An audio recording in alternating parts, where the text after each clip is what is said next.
নমস্কার সবাইকে আমার ইউটিউবে স্বাগত জানাই। আমি সুকুমার দেবনাথ।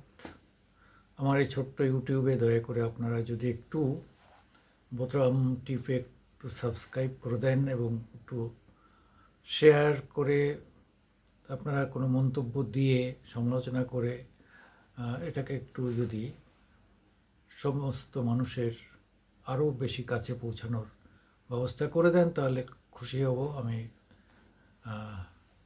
সুকুমার দেবনাথ তো বারবার আপনাদের কাছে অনুরোধ করছি একটু দেখবেন। কথাটা তো সত্যি হলো। বাংলাদেশ নিয়ে হাসিনা, শেখ হাসিনা এবং তার ছেলে জয় যে কথাটা বলেছিলেন সেটা তো সঠিক হলো। তখন মনে হচ্ছিল যে না, কথাটা অতিরঞ্জিত। সেটা কি, হাসিনাকে সরানোর মূল কারণ, মূল কারিগর হচ্ছে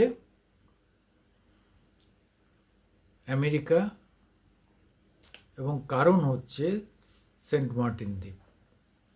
খুব পরিষ্কার হয়ে গেল। এই ইউএনএ এর যে জেনারেল মিটিং হলো সেখানেও বাইডেন ও ইউনুস কোলাকুলি করে বাইডেন পরিষ্কার বলল যে তোমার যা টাকা লাগে আমি দেবো। অর্থাৎ ভারতকে সে বাংলাদেশকে 1,000 কোটি টাকা দিল। এর আগেও টাকা দিয়েছে। বাংলাদেশের একটা ছোটো দেশকে এত কোটি কোটি টাকা দেওয়ার তার কী লাভ? আবার চীনও ওখানে নাক গলাচ্ছে, চীন ওখানে বাণিজ্য করবে। বাংলাদেশে কী এত 18 কোটির দেশে কী বাণিজ্য হবে রে? কত কোটি টাকার বাণিজ্য হবে যে আমেরিকাও বাণিজ্য করবে, চীনও বাণিজ্য করবে। চীন তো শুল্ক তুলে দিয়েছে যাতে ওর জিনিস ওখানে বিক্রি হয়। করুক না, টাকা 18 কোটি লোকের কাছে কী, মানে কত টাকার ব্যবসা হবে? ওদের তো মানে 0.001% ব্যবসা আমেরিকা বা চীনের হবে না।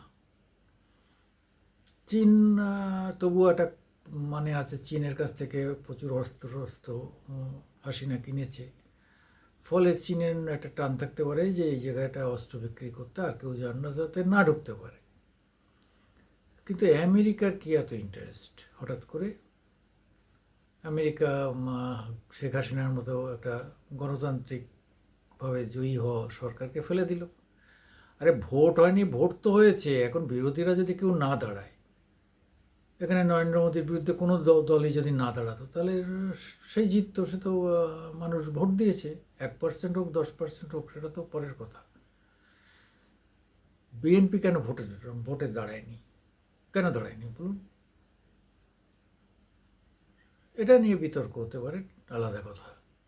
15 বছর সে 3বার ভোট করেছে, বিএনপি দাঁড়িয়েছে, হঠাৎ করে তার কী মনে হয়েছে কেয়ারটেকার সরকার করতে হবে? কই, কোনো দেশের নিয়ম আছে, কোনো দেশের ডেমোক্রেটিক দেশের নিয়ম আছে যে নির্বাচনের আগে সরকারটাকে ভেঙে ফেলে আবার নতুন কেয়ারটেকার সরকার করতে হবে? কোথাকার? বাংলাদেশে 1-2বার হয়েছে, সেটাও বিএনপির একবার দাবি, একবার আওয়ামী লীগের দাবিতে হয়েছে। যাই হোক, ওসব কথা আপনারা আমার থেকে বেশি জানেন, সে কথায় যাচ্ছি না। যাচ্ছি যে তাহলে আসল কথা যে আমেরিকা সেন্ট মার্টিন চাইছে, মায়ানমার তো তাদের হাতে আছেই, এদিকে বাংলাদেশও চাইছে। কারণ এই জায়গায় তারা একটা ঘাঁটি করবে। সেটা নিয়ে আর একটা কথা বলা যাচ্ছে যে আজকে ওখানে যে 10 লক্ষ রোহিঙ্গা আছে, মায়ানমার থেকে এসছে, আমেরিকা তাদের সম্পর্কে কি বলছে? সে কথাও তো উঠেছিল, কিন্তু সে কথার তো পাত্তা পায়নি। ইউনুস তো তুলেছেন, বহু লোকের কাছে তুলেছেন যে আমি এই এত রোহিঙ্গা নিয়ে করবোটা কি, কিন্তু কেউ তো এগিয়ে আসেননি, কেউ তো সাহায্য করেননি, বা কেউ তো কোনো কথাই বললো না যে রোহিঙ্গারা ওখানে ঘাড়ের পরে বসে আছে, তাদের আরাকানে ফিরিয়ে দিয়ে তাদের ঘরে ফিরিয়ে দেওয়া যেতে পারে। ইউএনএ সবাই এসব দেশ চেষ্টা করলে বাধ্য হতো মায়ানমার তাদের ফিরিয়ে নিতে। সে কথা কিছু হলো না, সেটা নিয়ে উচ্চবাচ্চা কেউ করলো না। তাহলে বাংলাদেশ সেই গভীরেই থেকে গেল। কিছু টাকা, নগদ টাকা দিয়ে কি কত হবে? রাশিয়া এবং বাংলাদেশের ভারতের কাছে বিদ্যুতের বিল বাবদ যা বাকি আছে সেই টাকাই তো পূরণ করতে পারবে না। যাই হোক, সেটা তাদের বিষয়। কিন্তু একটা কথা তো ঠিকই, আমেরিকা শেখ হাসিনাকে সরিয়েছে এবং উলঙ্গ হয়ে গেছে আমেরিকা। বিডেন বিডেন ভাই উলঙ্গ হয়ে গেছে যে বাংলাদেশ থেকে একটা ভোটে জেতা, জনগণের ভোটে জেতা একটা ডেমোক্রেটিক সরকারকে ফেলে দিল কিছু ছাত্রকে দিয়ে, ছাত্রদের টাকা পয়সা খাইয়ে। তাহলে এখন যদি এতই তারা ডেমোক্রেটিক মানে পরিবেশ চান বাংলাদেশে, তাহলে তো তিনি ওখানে ইউএনএ তো বলতে পারতেন, ইউনুস বাড়ি যেয়ে ঘোষণা করো যে 3 মাসের মধ্যে ভোট হবে। সেটা তো করলে না। অর্থাৎ ভোট আপাতত বাংলাদেশে হবে না, বাংলাদেশে ভোট করতে দেওয়া হবে না। কারণ হচ্ছে ভোট করলেই যে আবার আওয়ামী লীগ এসে যাবে এটা পরিষ্কার হয়ে গেছে। ফলে এটা নিয়ে অন্যভাবে অনেক লড়াই অন্যভাবে হবে। ভারত অপেক্ষা করছে শুধু মার্কিনের নির্বাচনটাকে নিয়ে।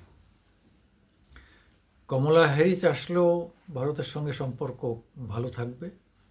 বাইডেনের মতো কমলা অতটা বিরোধিতা করবে না। ভারতীয় বংশোদ্ভূত অত্যন্ত বুদ্ধিমতী মেয়ে।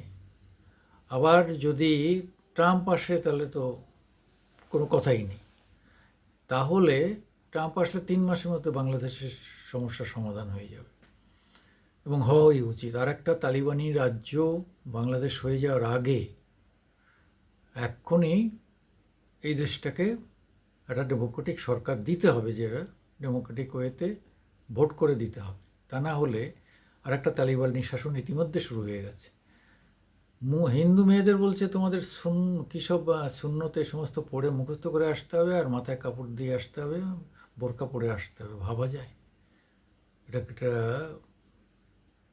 একটা ধর্মনিরপেক্ষ দেশ, হ্যাঁ, একটা ডেমোক্রেটিক দেশ, যে এই ডেমোক্রেসির জন্যে তার আর একটা অংশ পশ্চিম পাকিস্তানের সঙ্গে লড়াই করে 30 লক্ষ মানুষের জীবন দিয়ে 5 লক্ষ নারীর ইজ্জত দিয়ে যে দেশ স্বাধীন হলো, সেই দেশটা আজকে রাতারাতি তালিবান হয়ে যাবে, তালিবানি শাসন। আজকে যে লক্ষ লক্ষ মেয়েরা রাস্তায় নেমেছিলেন শেখ হাসিনার বিরুদ্ধে, এবার তারা বলুন, তারা এবার ভাবুন আপনাদের কী অবস্থা হবে। স্কুল কলেজের মেয়েরা যেতে পারবে না, ঘর থেকে বেরোতে পারবেন না। সেই মহিলারা কোথায়?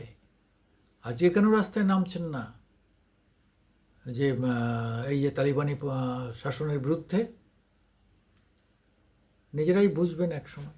যাই হোক, আপনারা আমাকে একটু লাইকস দেবেন, শেয়ার করবেন এবং সাবস্ক্রাইব করবেন। নমস্কার।